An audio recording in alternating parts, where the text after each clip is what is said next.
গত বছরের 5ই আগস্ট থেকে ভারতের দিল্লিতে আছেন বাংলাদেশের সাবেক প্রধানমন্ত্রী শেখ হাসিনা। নিরাপত্তার স্বার্থে ভারত সরকার তার অবস্থান সম্পর্কে কোনো তথ্য প্রকাশ করেনি। এমনকি তার সাথে পরিবারের 2-1 সদস্য ছাড়া অন্য কারোর সাক্ষাৎও করতে দেয়নি। কিন্তু সম্প্রতি ভারত সরকার বাংলাদেশ আওয়ামী লীগ সভানেত্রী শেখ হাসিনার সাথে দলটির কয়েকজন নেতার সাক্ষাতের অনুমতি দিয়েছে। ফলে শেখ হাসিনা দেশ ছাড়ার 1 বছরের মাথায় প্রথমবারের মতো দলটির কয়েকজন শীর্ষ নেতার সঙ্গে মুখোমুখি বৈঠক করতে যাচ্ছেন। 26শে জুলাই দিল্লিতে শেখ হাসিনার বাংলোতে এই বৈঠক হতে পারে বলে ভারতের একাধিক সূত্র নিশ্চিত করেছে। ধারণা করা হচ্ছে, জুলাই হত্যাকাণ্ডের সাথে জড়িত থাকার অভিযোগে এবং দায়েরকৃত মামলাগুলোর মোকাবেলা এবং সম্প্রতি গোপালগঞ্জে সংঘটিত হত্যাকাণ্ড ও মানবাধিকার লঙ্ঘনের বিষয়টি আন্তর্জাতিক পরিমণ্ডলে প্রচার এবং দলের ভবিষ্যৎ কর্মপরিকল্পনা সম্পর্কে এই বৈঠকে আলোচনা হতে পারে। বিস্তারিত জানতে চলুন যাওয়া যাক বিশ্লেষণে।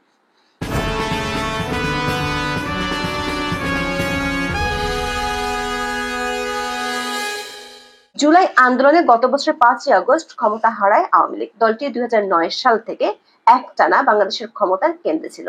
5ই আগস্ট শেখ হাসিনা দেশ ছেড়ে চলে যান ভারতে। সে সময় তার কাছে ছিল লাল পাসপোর্ট। পরে বাংলাদেশের অন্তর্বর্তী সরকার তার সেই লাল পাসপোর্ট বাতিল করে। ভারত সরকার আনুষ্ঠানিকভাবে জানিয়েছিল শেখ হাসিনা ভারত সরকারের রাষ্ট্রীয় অতিথি হিসেবে দেশটিতে আছেন। বাংলাদেশের পররাষ্ট্র মন্ত্রণালয় থেকে শেখ হাসিনাকে ফেরত চেয়ে নোট ভারবালো পাঠানো হয়েছিল, কিন্তু ভারত সরকার তার কোনো উত্তর দেয়নি। এর মধ্যে শেখ হাসিনা দিল্লি থেকে সামাজিক মাধ্যমে প্রায় বক্তব্য দেন, বিশেষ করে দলীয় নেতা কর্মীদের উদ্দেশ্যে বক্তব্য দিয়ে থাকেন। তেমন একটা বক্তব্যকে ঘিরে বাংলাদেশের আন্তর্জাতিক অপরাধ ট্রাইব্যুনালে আদালত অবমাননার মামলা দায়ের হয়েছিল।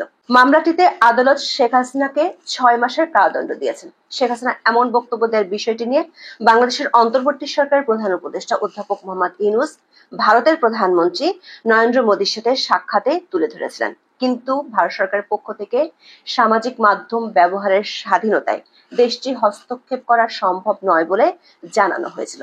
এর মধ্যে বাংলাদেশের অন্তর্বর্তী সরকার বহুবার করবে না করবে বললেও শেষ পর্যন্ত আওয়ামী লীগের কার্যক্রম নিষিদ্ধ করেছে। অভিযোগ আছে, সরকার সমর্থক কিংস পার্টির নেতাদের খুশি করতে দেশি বিদেশি বিরোধিতা সত্ত্বেও ডক্টর ইউনূস প্রশাসন আওয়ামী লীগের কার্যক্রমে নিষেধাজ্ঞা আরোপ করে। শেখ হাসিনা দিল্লিতে থাকলেও ভারত ও আন্তর্জাতিক গণমাধ্যমগুলোর খবরে বলা হয়েছে তিনি বেশ কড়া নিরাপত্তার মধ্যে আছেন। এমনকি তার নিরাপত্তার স্বার্থে ভারত সরকার তার অবস্থান সম্পর্কে সুনির্দিষ্ট কোনো তথ্য প্রকাশ করেনি। এমনকি তার সাথে কারো দেখা সাক্ষাতেও ছিল কড়াকড়ি। শেখ হাসিনা দেশ ছাড়ার সময় তার সঙ্গী ছিলেন ছোট বোন শেখ রেহানা। আবার বিশ্ব স্বাস্থ্য সংস্থার আঞ্চলিক প্রধান হওয়ার সুবাদে শেখ হাসিনার মেয়ে সাইমা ওয়াজেদ পুতুল আগে থেকেই দিল্লিতে ছিলেন। সূত্রগুলো বলছে, গত ঈদ উল আজহার সময় দিল্লিতে যান শেখ হাসিনার মার্কিন প্রবাসী পুত্র সজীব ওয়াজেদ জয়।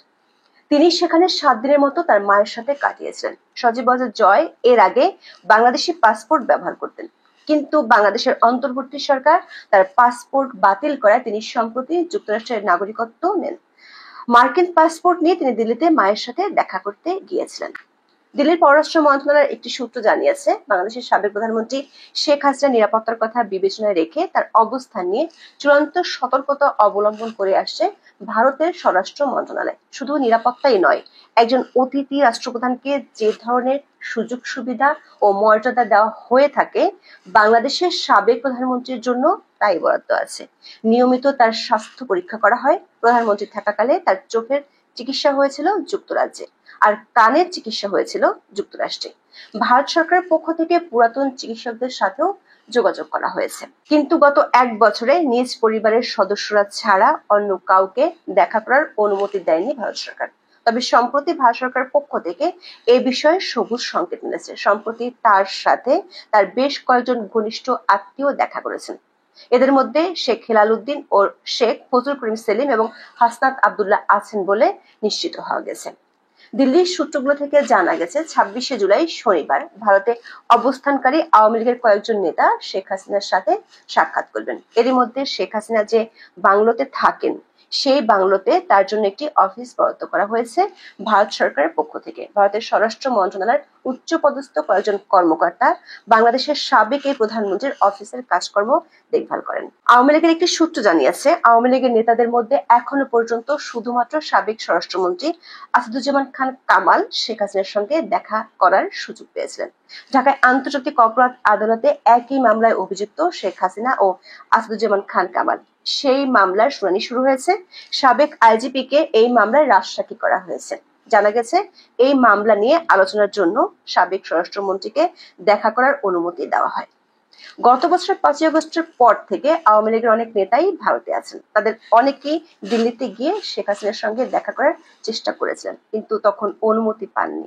সূত্রগুলো বলছে, টেলিফোনে অনেকের সঙ্গে কথা বলেন শেখ হাসিনা, যদিও সেই সংখ্যা সীমিত। আওয়ামী লীগে সভাপতি, সাধারণ সম্পাদক মিলে 81 জনের সম্পাদক মণ্ডলী আছেন। তাদের 9 জন প্রেসিডিয়াম সদস্য। তবে শেখ হাসিনা ও সাধারণ সম্পাদক ওবায়দুল কাদের বাদে এখন ভারতে আছেন মাত্র 2 জন প্রেসিডিয়াম সদস্য। তাদের একজন AHM খায়রুজ্জামান লিটন। তিনি ভারতে থাকলেও তাকে দলের কাজে যুক্ত করা হয়নি পার্টির অভ্যন্তরীণ বিরোধিতার কারণে। আর একজন প্রেসিডিয়াম সদস্য হলেন মুক্তিযোদ্ধা মোফাজ্জল হোসেন চৌধুরী মায়া। প্রেসিডিয়ামের পরে আছেন সম্পাদক মণ্ডলী। সেই কমিটির সদস্য 35 জন। তাদের মধ্যে 27 জন ভারতে আছেন বলে জানা গেছে। এছাড়া কেন্দ্রীয় কমিটির সদস্য আছেন 27 জন। তাদেরও হাতে গোনা কয়েকজন ভারতে আছেন। শীর্ষ নেতাদের কতজন শেষ পর্যন্ত শেখ হাসিনার সাক্ষাৎ পাবেন তা সুনির্দিষ্টভাবে জানা যায়নি। গত 25শে ফেব্রুয়ারি দৈনিক প্রথম আলোতে প্রকাশিত একটি খবরের শিরোনাম ছিল, কলকাতা, লন্ডন ও নিউ ইয়র্কে আওয়ামী লীগের নেতাদের বিলাসী জীবন। ওই খবরে বলা হয়, আওয়ামী লীগের সাধারণ সম্পাদক ও সাবেক সড়ক পরিবহন ও সেতুমন্ত্রী ওবায়দুল কাদের এবং সাবেক স্বরাষ্ট্রমন্ত্রী আসাদুজ্জামান খান কামাল আছেন কলকাতার অভিজাত রাজারহাট নিউ টাউন এলাকায়। আওয়ামী লীগের সভাপতি মণ্ডলীর সদস্য জাহাঙ্গীর কবির নানক পূর্ব কলকাতার সল্ট লেকে থাকেন। সাবেক পাট ও বস্ত্রমন্ত্রী নানকের সঙ্গে তার স্ত্রী, মেয়ে ও জামাতা থাকেন।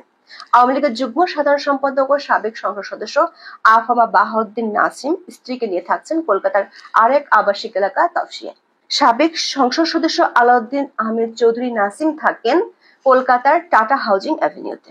এছাড়া আওয়ামী লীগের প্রভাবশালী নেতাদের মধ্যে শেখ ফজলুল করিম সেলিম, শেখ হেলাল উদ্দিন ও তার ছেলে শেখ তন্ময়, নজরুল হামিদ বিপু, অসীম কুমার উকিল ও তার স্ত্রী অধ্যাপক অপু উকিল, যশোরের সাবেক এমপি শাহিন চাকলাদার, যুবলীগের সাবেক চেয়ারম্যান ওমর ফারুক চৌধুরী সহ অনেকেই কলকাতা সহ ভারতের বিভিন্ন স্থানে অবস্থান করছেন।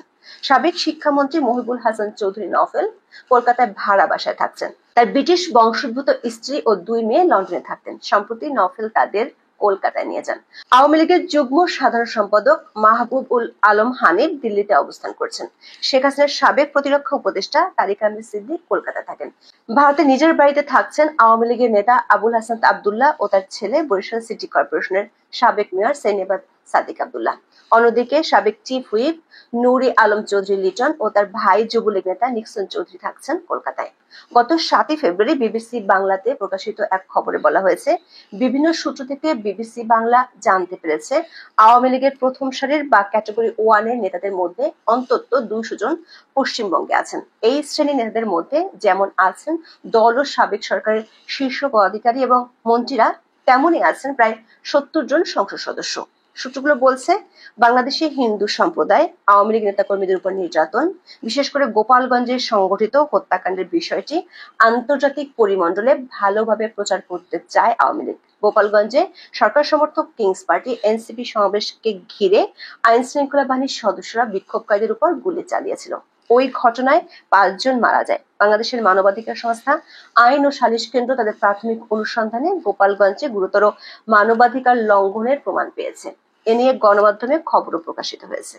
আওয়ামী লীগের পক্ষ থেকে এই বিষয়টিকে কেন্দ্র করে আন্তর্জাতিক পরিমণ্ডলে বাংলাদেশের অন্তর্বর্তী সরকারের বিরুদ্ধে শক্ত জনমত গড়ে তুলতে চায়।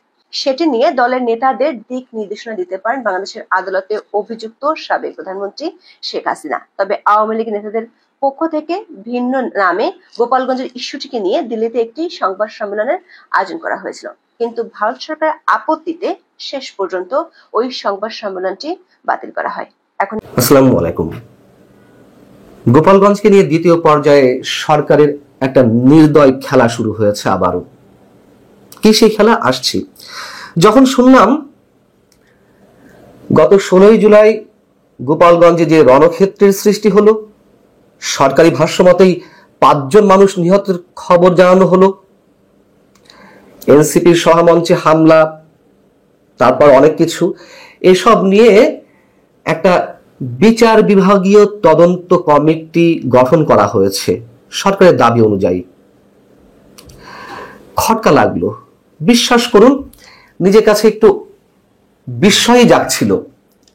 বোঝার চেষ্টা করছিলাম যে এটি আসলেই স্বাধীন তদন্ত কমিশন কিনা। যখন শুনলাম এই কমিশনের নেতৃত্বে রয়েছেন একজন সাবেক বিচারপতি, তিনি আবার একজন মুক্তিযোদ্ধা, রণাঙ্গনের যোদ্ধা মোহাম্মদ আবু তরিক, খটকাটা আরো লাগলো। আমি খোঁজ নেওয়ার চেষ্টা করলাম যে মোহাম্মদ আবু তরিক সাহেবের বিরুদ্ধে তেমন কোনো ব্লেম নেই। তো এমন একজন স্বচ্ছ মানুষের নেতৃত্বে একটা স্বাধীন তদন্ত কমিশন গঠন হয়েছে, এই সরকার করেছে, এটি আমাদের মেনে নিতে হবে। তারপরও মনের মধ্যে সন্দেহ ঘুরপাক খাচ্ছিল, ঝামেলা কোথাও না কোথাও রয়েছে। এবং ঝামেলা খুঁজতে গিয়ে আবারও বুঝলাম সরকার যে কতটা সুকৌশলে, কতটা সূক্ষ্মভাবে প্রতিটি খেলা খেলছে, এটি এই বিষয়টি অন্তত বিশ্লেষণ না করলে আরো একবার বোঝা যাবে না। এবং এই কমিশনকে রিপোর্ট দিতে বলা হয়েছে 3 সপ্তাহের মধ্যে। এখন ঝামেলাটা কোথায়, অর্থাৎ শুভঙ্করের ফাঁকিটা কোথায়? ফাঁকিটা হচ্ছে শর্ত দিয়ে কমিশনের তদন্ত কার্যপরিধি একেবারে বেঁধে দেওয়া হয়েছে।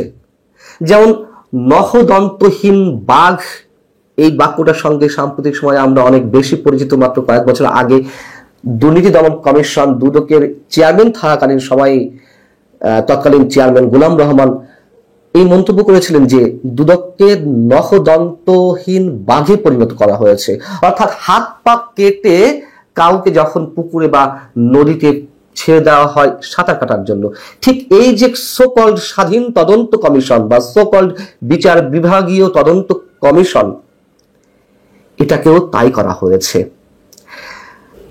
এর যে কার্য পরিধি, সেটা কিসের মধ্যে সীমাবদ্ধ রাখা হয়েছে আমি একটু বলি এক এক করে। হ্যাঁ, এখানে প্রথমে বলা হচ্ছে যে সংঘটিত ঘটনার অন্তর্নিহিত কারণ চিহ্নিত করা, মানে কি কারণে এই ঘটনা ঘটলো, হামলার ঘটনা ঘটলো। 2 নম্বর হচ্ছে এনসিপির জনসভায় আক্রমণের জন্য দায়ী ব্যক্তি বা সংগঠন চিহ্নিত করা, খেয়াল রাখবেন প্রতিটি পয়েন্ট। 3 হচ্ছে দায়ী ব্যক্তি বা সংগঠনের বিরুদ্ধে আইনানুগ ব্যবস্থা গ্রহণের জন্য সুপারিশ করা। 4 জেলা কারাগার সহ সরকারি স্থাপনায় হামলা ও নিরাপত্তা বিঘ্ন ঘটনা সম্পর্কিত ঘটনাসমূহ বিশ্লেষণ ও মতামত দেওয়া। 5 ভবিষ্যতে অনুরূপ অনাকাঙ্ক্ষিত ঘটনা প্রতিরোধে করণীয় বিষয়ে সুপারিশ করা। বুঝলেন কিছু? তার মানে কি দাঁড়ালো? আলোচনার মানে সারা দেশে আলোচনার যে বিষয়বস্তু, সেগুলো নিয়েই কোনো তদন্ত করা যাবে না। ভাওতাবাজিটা বোঝা যাচ্ছে সরকারের। অর্থাৎ ওই দিনের ঘটনায় আসলে কতজন নিহত হয়েছেন, কাদের গুলিতে তারা নিহত হয়েছেন, নিহতদের প্রকৃত পরিচয় কি, নারীর প্রতি কোনো ধরনের সহিংসতা ঘটেছিল কিনা, শিশুদের প্রতি মানবাধিকার লঙ্ঘনের ঘটনা ঘটেছে কিনা। আমরা জানি যে গ্রেপ্তারকৃতদের মধ্যে একাধিক শিশু ছিল, 14, 15, 16 বছরের কিশোরা ছিল। এবং গণগ্রেপ্তার এই মুহূর্তে চলছে কিনা, মামলা বাণিজ্য চলছে কিনা, এগুলো কিছুই করা হবে না। এগুলো কিছুই করা হবে না। মধ্য কথা, তদন্ত হবে, তদন্ত কমিশন তদন্ত করবে এনসিপির উপরে কেন হামলা হলো এবং এনসিপির উপরে হামলায় যারা জড়িত তাদেরকে কি ধরনের শাস্তি দিতে হবে। ভবিষ্যতে এনসিপি গোপালগঞ্জে গেলে যাতে এই ধরনের ঘটনা না ঘটে, তার সার্বিক নিরাপত্তা পরিবেশ কিভাবে নিশ্চিত করা যায়, সেগুলোই সুপারিশ করার। তাই তো, এর বাইরে তো কিছু না। কি তামাশা, মানে সব ফকফকা, কি তামাশা। আমরা জানি প্রতিটি সরকার বা ক্ষমতাসীনরা প্রত্যেকেই নিজেকে মহাবোদ্ধা মনে করে, চালাক মনে করে। সাধারণ মানুষ একেবারে বলদ বা বলদের বাচ্চা, এদের মাথায় কিছুই ঢোকে না, আমাদের মাথাতে কিছুই ঢোকে না। এই ধরনের কোনো ঘটনা ঘটলে স্বাভাবিকভাবেই সুশীল সমাজ থেকে শুরু করে বিজ্ঞজন যারা রয়েছেন সমাজে অথবা সাধারণ মানুষের পক্ষ থেকে দাবি ওঠে যে একটা স্বাধীন তদন্ত কমিশন গঠন করা হোক। সরকার যে তদন্ত করবে সেই তদন্ত যে খুব নিরপেক্ষভাবে হয়েছে সেটা মানুষ বিশ্বাস করতে চায় না, এই জন্য বলা হয় স্বাধীন তদন্ত কমিশন গঠন করা হোক। এই যে নাকি বিচার বিভাগীয় তদন্ত কমিশন বা স্বাধীন তদন্ত কমিশন, এবং এই কমিশনের সদস্য কারা? সদস্য এই মুহূর্তে 6 জন। 1 নম্বরে সাবেক বিচারপতি ডক্টর মোহাম্মদ আবু তরিক, এর মধ্যে রয়েছেন জননিরাপত্তা বিভাগের অতিরিক্ত সচিব, আইন ও বিচার বিভাগের একজন অতিরিক্ত সচিব, ব্রিগেডিয়ার জেনারেল পদমর্যাদার একজন সামরিক কর্মকর্তা, কেন্দ্রীয় পুলিশ হাসপাতালের একজন পরিচালক যিনি অতিরিক্ত পুলিশ মহাপরিদর্শক পদমর্যাদার ব্যক্তি, ঢাকা বিশ্ববিদ্যালয়ের শান্তি ও সংঘর্ষ অধ্যয়ন বিভাগের চেয়ারম্যান। আরো কিছু পরিষ্কার হলো, মানে 2 জন ব্যক্তি ছাড়া আর যাদের বিরুদ্ধে অভিযোগ এই রণক্ষেত্র সৃষ্টি করা বা 5 জন মানুষ নিহত হওয়ার ক্ষেত্রে অন্তত যাদের বিরুদ্ধে অভিযোগ তাদের প্রতিটি দপ্তর থেকেই সদস্য রাখা হয়েছে। 2 উপদেষ্টা, সেতু উপদেষ্টা মোহাম্মদ ফাউজুল কবির খান আর বন ও পরিবেশ বিষয়ক উপদেষ্টা সব জানতা আমাদের মহামান্য সৈয়দা রেজাউনা হাসান, তারা ঘটনার 6 দিন পরে গোপালগঞ্জ পরিদর্শনে গেলেন। তারা যা যা করে এলেন তার বাইরে আর কি ঘটবে তদন্ত কমিশনের ক্ষেত্রে? তারা গিয়ে কি করেছেন? তারা গিয়ে ক্ষতিগ্রস্ত কারাগার পরিদর্শন করেছেন, স্থানীয় পুলিশ সুপার এবং জেলা প্রশাসকের কার্যালয় পরিদর্শন করেছেন যেখানে এনসিপি নেতারা আশ্রয় নিয়েছিলেন। এনসিপির যে সভামঞ্চ নির্মাণ করা হয়েছিল সেই জায়গা পরিদর্শন করেছেন। বাহ বাহ। কিন্তু যে মানুষগুলো নিহত হলেন তাদের কারো বাড়িতে গেলেন না। তারা সবাই এই রাষ্ট্রের শত্রু, সবাই আওয়ামী লীগের নেতা কর্মী। কিন্তু সবাই কি আসলে আওয়ামী লীগের নেতা কর্মী ছিলেন যারা নিহত হয়েছেন? এবং এখন এই মুহূর্তে কি চলছে গোপালগঞ্জে? এখনো মামলা বাণিজ্য চলছে, এখনো গণগ্রেপ্তার চলছে, এখনো কাশিয়ানী, কোটালীপাড়া, গোপালগঞ্জ সদর এসব অঞ্চলের পুরুষেরা রাত হলেই ডাঙার কাছে গিয়ে নদী পাড়ে নৌকাতে ঘুমান। এবং এই যে মামলা বাণিজ্য চলছে, স্থানীয় পুলিশের একটি অংশ, স্থানীয় বিএনপির একটি অংশ, তারা মিলে মামলা বাণিজ্য করছে। আবার মজার কথা হচ্ছে বিএনপির অনেকেও আটক হচ্ছেন। কেন হচ্ছেন? স্থানীয় বিএনপির মধ্যে যে গ্রুপিং রয়েছে, এক গ্রুপ আর এক গ্রুপে নেতাকর্মীদের ফাঁসিয়ে দিচ্ছেন, তখন আবার তাদেরকে ছাড়ানোর জন্য টাকা লাগছে মামলা থেকে নাম কাটানোর জন্য।